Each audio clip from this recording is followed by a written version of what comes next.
ആകാശവാണി. നമസ്കാരം. പ്രത്യേക വാർത്താ ബുള്ളറ്റിൻ വായിക്കുന്നത് മഹേഷ് ദിവാകരൻ. വികസിത രാഷ്ട്രം എന്ന ലക്ഷ്യത്തിലേക്ക് ഇന്ത്യ മുന്നേറുകയാണെന്ന് പ്രധാനമന്ത്രി നരേന്ദ്രമോദി. ഓസ്ട്രേലിയയിലെ മാർബിൾ സ്റ്റേഡിയത്തിൽ നടന്ന മെൽബൺ മീറ്റ്സ് മോദി പരിപാടിയിൽ ആവേശകരമായ വരവേൽപ്പാണ് ഇന്ത്യൻ പ്രവാസി സമൂഹത്തിൽ നിന്നും പ്രധാനമന്ത്രിക്ക് ലഭിച്ചത്.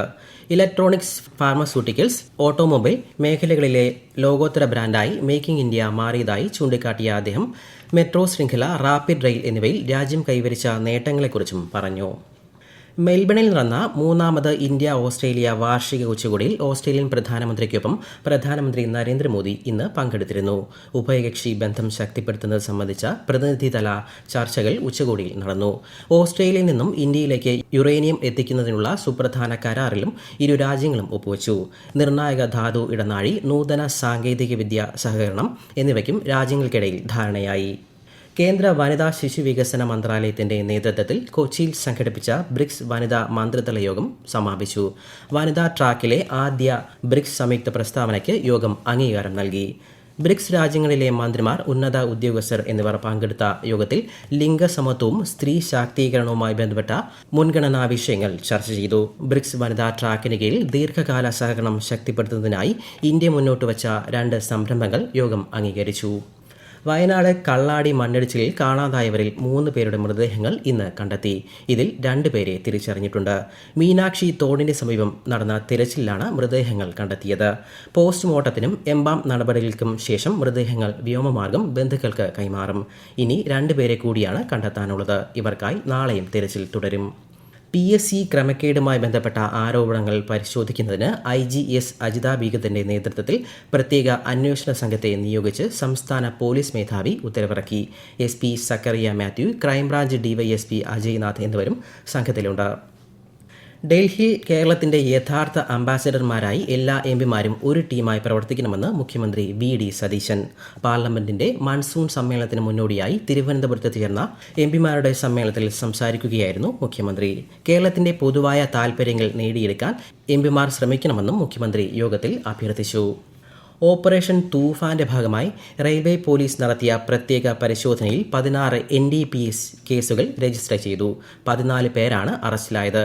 റെയിൽവേ പരിസരങ്ങളിലെ ലഹരിക്കടത്തും വിതരണവും തടയുന്നതിനായി പ്രത്യേക പരിശോധനകൾ തുടരുമെന്ന് Kerala railway police superintendent B Krishnakumar അറിയിച്ചു.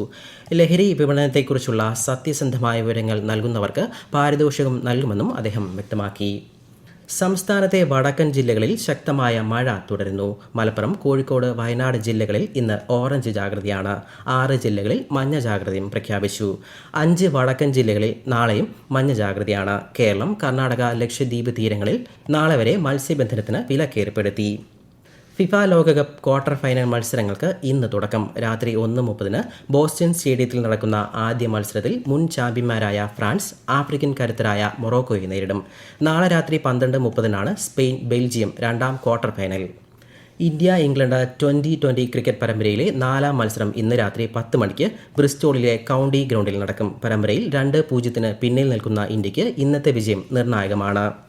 KCL 3ാം സീസണ് മുന്നോടിയായുള്ള താരലേലത്തിന്റെ പട്ടിക പ്രഖ്യാപിച്ചു. 156 താരങ്ങളെയാണ് ലേലത്തിനായി ഉൾപ്പെടുത്തിയിട്ടുള്ളത്. ശനിയാഴ്ച തിരുവനന്തപുരത്ത് വെച്ചാണ് താരലേലം നടക്കുക. സംസ്ഥാനത്തെ സോളാർ ഉപഭോക്താക്കളുടെ സെക്യൂരിറ്റി ഡെപ്പോസിറ്റ് കഴിഞ്ഞ സാമ്പത്തിക വർഷത്തെ ശരാശരി പ്രതിമാസ ഉപയോഗത്തിന് ആനുപാതികമായി കണക്കാക്കുമെന്ന് KSEB. വൈദ്യുതി റെഗുലേറ്ററി കമ്മീഷൻ നിർദ്ദേശപ്രകാരമാണ് നടപടി. അധിക ക്യാഷ് ഡെപ്പോസിറ്റ് സംബന്ധിച്ച നോട്ടീസ് ലഭിച്ചിട്ടുള്ള സോളാർ ഉപഭോക്താക്കൾക്ക് ഇത് പുനഃപരിശോധിച്ച് പുതിയ നോട്ടീസ് നൽകുമെന്നും KSEB അറിയിച്ചു. PME ഡ്രൈവ് പദ്ധതിയിലൂടെയുള്ള EV പൊതു ചാർജിംഗ് സ്റ്റേഷനുകൾക്കായി 2ാം ഘട്ട ശുപാർശ സമർപ്പിച്ച് KSEB. 277 സ്ഥലങ്ങളിലായി 315 ചാർജറുകൾ സ്ഥാപിക്കുന്നതിനായി ആകെ 60 കോടി രൂപയുടെ സബ്സിഡിക്കാണ് കേന്ദ്രത്തോട് അഭ്യർത്ഥിച്ചിരിക്കുന്നത്. ആദ്യഘട്ടത്തിൽ സംസ്ഥാനത്തുടനീളം 335 EV ചാർജറുകൾ സ്ഥാപിക്കുന്നതിനായി കേന്ദ്രം 63 കോടിയുടെ ഗ്രാന്റ് അനുവദിച്ചിരുന്നു. പ്രസിദ്ധമായ ആറന്മുള വള്ളസദ്യയ്ക്ക് ഈ മാസം 19 തുടക്കമാകും. മന്ത്രി K മുരളീധരൻ ഉദ്ഘാടനം ചെയ്യും. സെപ്റ്റംബർ 16 വരെയാണ് വള്ളസദ്യ. പ്രത്യേക വാർത്താ ബുള്ളറ്റിൻ കഴിഞ്ഞു. അടുത്ത വാർത്താ പ്രക്ഷേപണം നാളെ രാവിലെ 6:45.